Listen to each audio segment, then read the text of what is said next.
Part 4. You will hear a student on a fashion design course giving a talk about the history of pockets. First, you have some time to look at questions 31 to 40.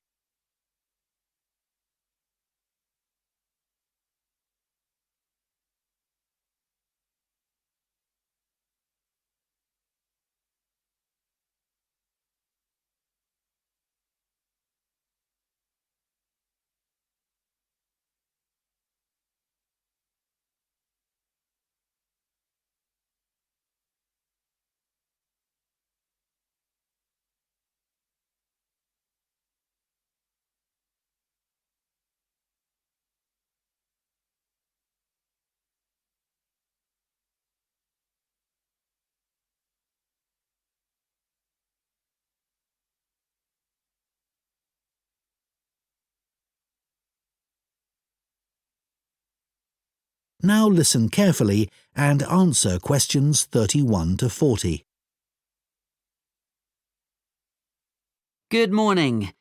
Now, we've been asked to choose an aspect of European clothing or fashion and to talk about its development over time. I decided to focus on a rather small area of clothing, and that's pockets. I chose pockets for two reasons, really. We all have them in jeans, jackets, coats, for example, and even though we often carry bags or briefcases as well, nothing is quite as convenient as being able to pop your phone or credit card into your pocket. Yet, I suspect that other than that, people don't really think about pockets too much, and they're rather overlooked as a fashion item. It's certainly very interesting to go back in time and see how pockets developed for men and women. In the 18th century, fashions were quite different from the way they are now, and pockets were too. If we think about male fashion first, that was the time when suits became popular. Trousers were knee-length only and referred to as breeches. The waistcoats were short and the jackets were long. But all three garments were lined with material, and pockets were sewn into this cloth by whichever tailor the customer used. The wearer could then carry small objects such as pencils or coins on their person and reach them through a gap in the lining. Coat pockets became increasingly decorative on the outside for men who wanted to look stylish, but they were often larger but plainer if the wearer was someone with a profession who needed to carry medical instruments, a doctor or physician, for example.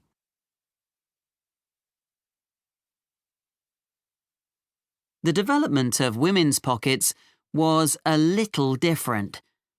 For one thing, they weren't nearly as visible or as easy to reach as men's. In the 18th and 19th centuries, women carried numerous possessions on their person, and some of these could be worth a lot of money.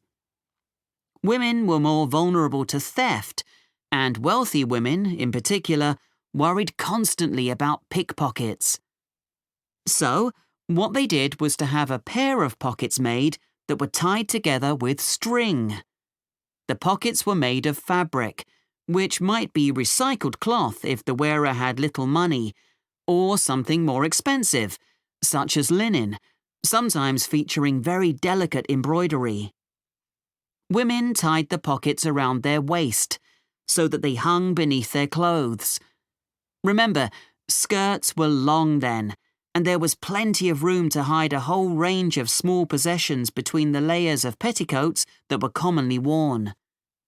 They would have an opening in the folds of their skirts, through which they could reach whatever they needed, like their perfume. Working women, of course, also needed to carry around items that they might use for whatever job or trade they were involved in, but their pairs of pockets still remained on the inside of their clothing. They just got bigger or longer, sometimes reaching down to their knees. So, the tie-on pockets went well into the 19th century, and only changed when fashion altered towards the end of that period. That's when dresses became tighter and less bulky, and the pairs of pockets became very noticeable. They stood out too much and detracted from the woman's image. Women who had been used to carrying around a range of personal possessions and still wanted to, needed somewhere to carry these items about their person. That was when small bags, or pouches as they were known, came into fashion, and, of course, they inevitably led onto the handbag of more modern times, particularly when fashion removed pockets altogether. That is the end of Part 4. You now have 1 minute to check your answers to Part 4.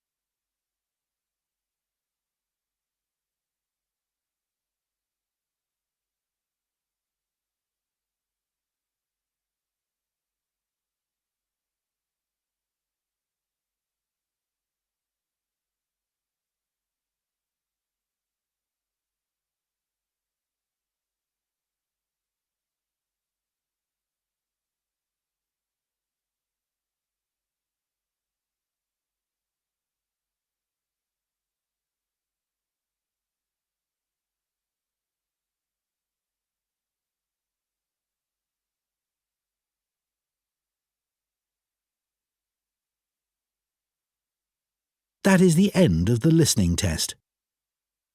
In the IELTS test, you would now have 10 minutes to transfer your answers to the listening answer sheet.